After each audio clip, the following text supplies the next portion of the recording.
Salam, hər vaxtınız xeyir əziz dördüncülər, videonu izləyən valideynlər və müəllimlər, hər birinizi xoş gördüm. Bugün sizlərə təqdim edəcəyim video izah köməkçi nitq hissələri ilə bağlı olacaq. Gəlin birlikdə bir videoda köməkçi nitq hissələrinin nə olduğunu öyrənək, daha sonra isə hər biri haqqında qısa məlumatlar alaq. Daha sonra çalışmalar və tapşırıqlar üzərində möhkəmləndirək mövzularımızı. Amma izaha keçməmişdən öncə onu qeyd edim ki, əgər ödənişli dərslərimizə qoşulmaq istəyirsinizsə 050 547 42 nömrəsi ilə əlaqə saxlayıb ödənişli dərslərimiz haqqında ümumi məlumat ala bilərsiniz. Gəlin ilk öncə başlayaq. Köməkçi nitq hissələri nə deməkdir? Deməli, uşaqlar, biz bilirik ki, əsas nitq hissələri və köməkçi nitq hissələri olaraq nitq hissələri iki yerə bölünür. Yəni, ümumilikdə bizim 11 nitq hissəmiz var. 6-sı əsas nitq hissələri, yəni isim, sifət, say, əvəzli, feil, zərf. 5-i isə köməkçi nitq hissəsidir. Qoşma, bağlayıcı, ədat, nida, modal sözlər. Biz bugün köməkçi nitq hissələrini öyrənəcəyik. Köməkçi nitq hissələrindən görək əsas nitq hissələrinin fərqi nədir? Əsas nitq hissələri ilə köməkçi nitq hissələrini fərqləndirmək üçün biz indi sadaladıqlarımı bilməliyik. Əsas nitq hissələri leksik və qrammatik mənası olur ki, sözün leksik və qrammatik mənasını danışanda da, həmin mövzunu keçəndə də sizə izah eləmişdim. Suala cavab verir, şəkilçi qəbul edir və cümlə üzvü olur.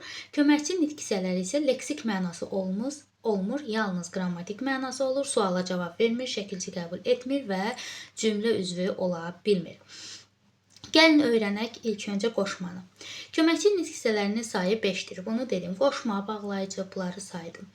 İsmin adlıq, yiyəlik, yönlük, çıxışlıq hallarında olan sözlərə qoşularaq müəyyən məna çaları yaradan köməkçi nitq hissəsinə qoşma deyilir. Məsələn, yazıram bura uşaq ilə. Uşaq ilə. Burada qoşma adlıq hala qoşularaq müəyyən məna çaları yaradıb. Yəni, adlıq ilə burada adlıq hala qoşulub, birlikdə bir suala cavab verib. Məsələn, sənin üçün yiyəlik hala qoşulub, evə qədər. Evə qədər. Burada yönlük hala qoşulub və s. Qoşmaların da bir neçə növləri var. Birgəlik bildirən qoşmalar, məsafə qoşmaları, istiqamət bildirən qoşmalar, səbəb bildirən qoşmalar, zaman bildirən qoşmalar və s. Birgəlik bildirən qoşmalar ilə və cacə. İlə və cacə. Yazıram burada ilə və ca üstü 2. Məsafə bildirən qoşmalar kimi,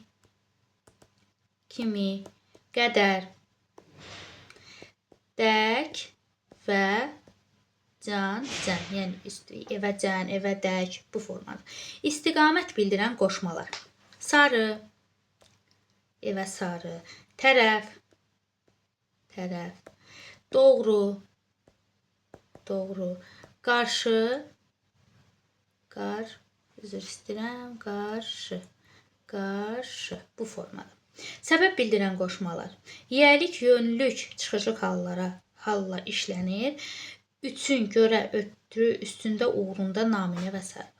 Zaman bildirən qoşmalar əvvəl, qabaq, sonra, bəri. Deməli, bu qoşma üçün olan tapşırıqlardır. Baxırıq bağlayıcıya. Deməli, bağlayıcı sözlər və cümlələr arasında əlaqə yaradan köməkçi nitq hissəsinə bağlayıcı deyilir. Bağlayıcıların da bir neçə növü var. Birləşdirmə bağlayıcıları və ilə və yaxud la, lə. Qarşılaşdırma bağlayıcıları amma, ancaq, lakin, isə, halbuki və s. Səbəb bağlayıcıları çünki, ona görə ki, buna görə də, ondan ötürü ki. Bölüşdürmə bağlayıcıları ya da, gah da, yaxud, istər, istərsə də və s. İştirak bağlayıcıları həm da, hətta, o cümlədə, nəinki, habelə, həmçinin və s. İnkarlıq bağlayıcıları nədə ki. Aydınlaşdırma bağlayıcıları, yəni, məsələn ki, belə ki. Şərt bağlayıcıları, əgər, hərgah, madam ki. Güzəşt bağlayıcıları, hərçənd ki. Uşaqlar, bir də hissəni nəzərinizə çatdırım. Burada çaşmayın. ilə köməkçi nitq hissəsi həm qoşma, həm də bağlayıcıdır. Baxın, ilə həm qoşma, həm də bağlayıcıdır. Onları bir-birindən fərqləndirmək üçün ilə köməkçi sözünü və köməkçi sözü ilə əvəz etmək lazımdır. Əgər əvəz etmək olursa, deməli bağlayıcıdır. Əks halda qoşmadır. Məsəl üçün, qonşum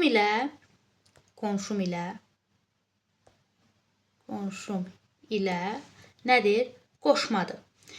Yəni bunu qonşumla demək olur. Qonşumla. Qonşu ilə qohum, qonşu və qohum. Niyə qonşu yazdım? Qonşu ilə qohum, qonşu və qohum və əgər belə deyək, və ilə əvəz etmək oldusa, deməli bağlayıcı olaraq gördük biz bu ilə köməkçi nitq hissəsini. İndi keçək digər köməkçi nitq hissələrinə. Deməli, ədatdan danışaq biz indi. Cümlələrin və sözlərin təsir gücünü artıran köməkçi nitq hissəsi ədat adlanır. Deməli, ədatda bir neçə məna növü var. Qüvvətləndirici ədatlar, ən, lap, daha çox və s. Dəqiqləşdirici ədatlar, elə, məhz və s. Məhdudlaşdırıcı, amma, daha doğrusu ancaq, təkcə, tək, bir, bircə və s. Sual ədatları, məgər, yəni, ki, mı. Əmr ədatları, di, qoy, bax, gör, gəl. Təsdiq və inkar ədatları, hə, yox, bəli, xeyr, heç, əsla. Deməli, bu da ədatlardır. Mən sadəcə şifahi olaraq danışıram bunları, testlər üzərində daha möhkəm öyrənmiş olarıq. Modal sözlər. Modal sözlər söylədiyimiz fikrə münasibət bildirən köməkçi nitq hissəsi modal söz adlanır. Modal sözlər də bir neçə növə bölünür. Əminlik, yəni təsdiq bildirənlər, əlbəttə, şəksiz, şübhəsiz ki, doğrudan və s. Güman, şübhə bildirənlər, yəqin ki, görünür, güman ki, ola bilsin ki və s. Təəssüf bildirənlər, heyf, təəssüf ki, əfsus ki və s. Nəticə ümumiləşdirici bildirənlər. Əvvəla, nəhayət, bir sözlə deməlidir, beləliklə və s. Bənzətmə və müqayisə bildirənlər, sanki, elə bil, güya. Deməli, elə sözlər var, həm modal söz, həm də başqa nitq hissəsi kimi görünə bilər. Bunu biz omonimi keçəndə daha yaxşı öyrənmiş olarıq. İndi başqa nitq hissəsi deyirsə, deməli, əsas nitq hissələri ilə, belə deyək, omonimlik təşkil edir. Bunu indi yox, növbəti dərslərdə sizə daha yaxşı, daha ətraflı izah etmiş olaram. Nidada biz bilirik ki, danışanın hiss həyəcanını ifadə edən köməkçi nitq hissəsinə deyilir. Bir neçə növü var. Sevinç, heyranlıq bildirənlər, bəh-bəh, paho, oxay, aycan və s. Kədər, narahatlıq, qorxu bildirənlər, ay aman, oh, ah, vay, uf, aydad və s. Çağırış bildirənlər, ey, ay, ya, hey, ay, ehey və s. Deməli, bu nida köməkçi nitq hissəsi də əsas nitq hissəsi ilə omonimlik təşkil edir. Bunu da indi alınızı qarışdırmaq istəmirəm. Növbəti izahlarda omonimləri keçəndə daha aydın izah etmiş olaram. İndi isə gəlin tapşırıqlarına baxaq birgə. Deməli, ilk sualda bizə deyir ki, hansı köməkçi nitq hissəsidir? Lakin köməkçi nitq hissəsidir. Elə A variantı bizim cavabımızdır. Ağıllı əsas nitq hissəsi, dərman əsas nitq hissəsi, səbət də əsas nitq hissəsidir. Hansı cümlədə fərqləndirilmiş söz ədatdır? Deməli, bizdən ədat istəyirsə, axı ədatdır. Ona görə də B variantını götürərik. 3-də verilmiş sözlərdən neçəsi modal sözdür? Baxırıq, görür, doğrusu, sanki, ilə, əvvəl, bəh. Deməli, baxırıq, görürük, sayırıq. Burada elə doğrusu modal sözdür. Daha sonra baxırıq digərlərinə. Sanki, yox. Deməli, ilə, xeyr. Əvvəl, xeyr. Bəh də xeyr. Baxaq, harada gözümüzdən qaçdı.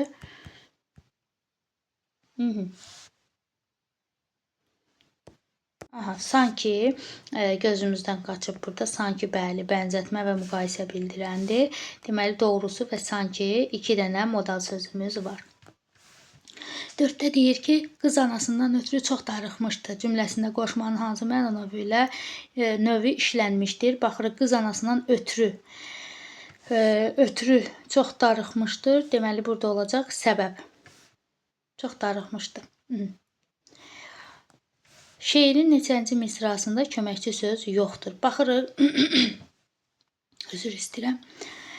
Var dövlət də, ad da yalan, da var burada. Damaqdakı dad da yalan burada var. Dost da yalan, yad da yalan burada da var. Köməyə haqqı çağırın. 4-cü misrada köməkçi söz yoxdur. Baxırıq 6-cı tapşırığa. Hansı qoşma ismi çıxışlıq halına qoşulmuşdur? Çıxışlıq hal deyirsə, deməli burada olacaq bizdən, dandan ötürü. Cavab B variantı. 7-də deyir ki, nöqtə sənin istədiyin kitabı alacağıq cümləsində nöqtələrin yerinə uyğun gələn köməkçi nitq hissəsi və onun növü hansıdır? Deməli, baxırıq, məhz sənin istədiyin kitab alacağıq, ki sənin istədiyin ola bilməz, kaş sənin istədiyin, kimi ola bilməz, məhz sənin istədiyin kitab alacağıq, məhz ədatdır. 8-də deyir, modal söz hansıdır? Modal söz hansıdır? Modal söz deyəsəndir. Deyəsən, burada güman, şübhə bildirir. 9-da deyir ki, hansı cümlədə köməkçi sözün növü digərlərindən fərqlənir? Şübhəsiz, deməli, burada modal sözdür. Baxırıq, bunu gözlərim təəssüf bildirəndir. Bu da modal sözdür. Əlbəttə baxırıq, sonra evə kimi mənimlə gəlin. Burada əlbəttə də modal sözdür. Evə kimi qoşmadır, ona görə D variantı fərqlidir. Venn diaqramına əsasən əvvəl və qədər üçün ortaq xüsusiyyət istəyir. Biz bilirik ki, ikisi də qoşmadır. Bu formada uşaqlar, indi keçirik, baxırıq nəyə? Çalışmalara. Deyir ki, köməkçi nitq hissələrinin altından xətt çəkin. Bayram ola bilməz. Bir saniyə, yenə yazmadı qələmim. Ola bilməz. Yazmır. İlə və yəni qədim, küçə, yuva, hətta lap, uca ola bilməz, gilas ola bilməz, ura, doğrusu, dara, kitab, amma, dəvə, gəlsənə, düzü və dəyərli yox, ancaq formada olmuş olacaq. 2-də də cümlələrdə köməkçi nitq hissələrinin altından xətt çək. Sənin kimi zəhmətkeş olmağa çalışıram. Gah yağış yağır, gah da külək əsirdir. Ay qızım, yemək yeyirsən, axşam tez gələcəksənmi? Mi, sual ədadır. Əsl biz istəyən yerdir, əsl. Bu formada olmuş olacaq. 3-də deyir, nöqtələrin yerinə uyğun gələn köməkçi nitq hissələrini yazın. Bu işdə onun da payı var. Sözsüz ki. Bura elə üstündə yazın, bir saniyə. Aha. Sözsüz ki, bu işdə onun da payı var. O, dənizə nöqtə addımlamağa başladı. Dənizə sarı addımlamağa başladı. Mən onu yola dək ötürdüm. Hamı özümüzlə gəl ola bilər, gəl. Hamını özümüzlə aparaq. Gəl, hamını özümüzlə aparaq. D. Xeyr. Bu fikirlər razı deyiləm. Bu formada olmuş olacaq. 4-də isə bizə deyir ki, modal sözlərin altından xətt çəkin. Deməli, həqiqətən modal sözdür. Qabaq yox, kimi yox, hətta yox, sanki modal sözdür. Daha sonra çünki yox, ehtimal ki modal sözdür. Uşaqlar, bir də onu da nəzərinizə çatdırın. Bunları da əzbərləməyiniz vacibdir. Yəni, mən bir dəfə və yaxud da müəlliminiz bir dəfə izah eləməklə sinifdə bundan düzələn bir mövzu deyil. Bunların hamısını əzbərləməlisiniz ki, ən azından 2-3 dənəsini əzbərləməlisiniz ki, yaddaşınızda qalsın. Testlərdə qabağınıza çıxanda çaşmayasınız. Deməli, baxırıq bir sözlə. Sonra qısası, bizcə, daha sonra Bir dəqiqə, əsl yox, hərçənd yox, heyf ki. Deməli, ki yox, bəlkə yox, gərək yox, yəqin ki. Yəqin ki, daha yox, elə bil ki, bir də güman ki. Doğru ilə də modal söz deyil. Baxırıq 4-cü tapşırığa. Verilmiş köməkçilik hissələrini uyğun yerlərə yazın. Yaxşı. Sadəcə baş hərflərini sözlərin üstündə yazacağım. Deməli, güya. Güya modal sözdür. Modal. Qədər. Deməli, qədər olacaq qoşma. Yəqin ki, olacaq modal söz. Üçün olacaq qoşma. Məgər olacaq ədat. Düzü olacaq modal söz. Bəri olacaq qoşma, daha olacaq deməli ədat, ən də olacaq ədat. Bu formada üstündə yazdım. Kimin kitabı varsa bu xanada yaza bilər. Baxırıq digər tapşırığa, yəni 6-cı tapşırığa. 6-da deyir ki, nida işlənən cümlələri seçin. Ey atlılar, bir ayaq saxlayın. Ey burada nidadır. Hey, siz kimsiniz? Burada da nida var. Sonra, qoy birinci biz gedək. Burada yoxdur. Daha sonra. Düzü qayıtmayacağım. Burada da yoxdur. Danışırsan, ancaq səsin eşidilmir. Burada yoxdur. Daha sonra. Bəlkə sabah gəldik. Burada da yoxdur. Bəh-bəh. Bəli, nidadır. Uf da nidadır. 7-də deyil, sual ədatlarını seçib cümlədə işlədin. Seçəcəm, amma cümlədə özünüz işlədərsiniz. Bəyəm və yəni. İkisi sual ədatıdır və cümlədə işlədir. 8-də isə bizə deyir ki, məgər sən də bu məktəbdə oxuyursan cümləsi ilə bağlı doğru fikirləri işarələyin. Yaxşı. Cümlədəki bütün sözlər əsas nitq hissəsidir. Xeyr. Cümlədə ədat var. Bəli. Cümlədə məgər ədatdır. Cümlədə 2 köməkçilik hissəsi var. Bəli. Dadə də burada bağlayıcıdır. Cümlədə şəxs əvəzliyi var. Bəli, şəxs əvəzliyi var. Sən. 9-a baxırıq. 9-da bizə deyir ki, zaman bildirən qoşmaların işləndiyi cümlələri seçin. Mən suala səndən qabaq cavab verdim. Bəli, burada var. Vətən uğrunda canından keçən igidlər çoxdur. Burada yoxdur. Maşın bizə doğru irəliləyirdi. Burada yoxdur. Yeməkdən sonra burada var. Bir də onlardan əvvəl bizimlə görüşəcəklər. Bəli, nə zaman? Biz onlardan əvvəl. 10-da isə bizə deyir ki, bağlayıcıların altından xətt çəkin. Yaxşı. Amma və daha sonra lakin, gah, ki, daha sonra burada yoxdur. Burada yoxdur. İlə, naminə yox. Ancaq, ehey yox. Əfsus yox. İsə yox. Ona görə də. Ona görə də daha sonra. Halbuki, fəqət, doğrusu yox, tərəf yox. Yəni, kimi yox, məsələn, madam ki, sarı yox, gəlsənə yox, həmçinin bəstə yox. Uşaqlar, köməkçi nitq hissələri haqqında mövzumuz bu qədərdir. Yəni, çalışmaları ümumi şəkildə bizə verilib, ayrı-ayrılıqda verilməyib, ümumiləşdirib veriblər bu kitabda, bu vəsaitdə bizə. Ona görə də bundan da bitirək. Növbəti izahlarda görüşərik. Ümidvaram ki, başa sala bilmişəm. Yenə də deyirəm, mövzuları əgər əldə eləmək istəyirsinizsə, qaydaları qeyd etdiyim WhatsApp qrupuna daxil olaraq yazıb bizdən istəyə bilərsiniz. Qaydaları hər birinə ayrı-ayrı özəl olaraq qaydalar var. Onları sizlərə atacağam. İzahımız bu qədər. Bu günlük bu qədər. Hələlik.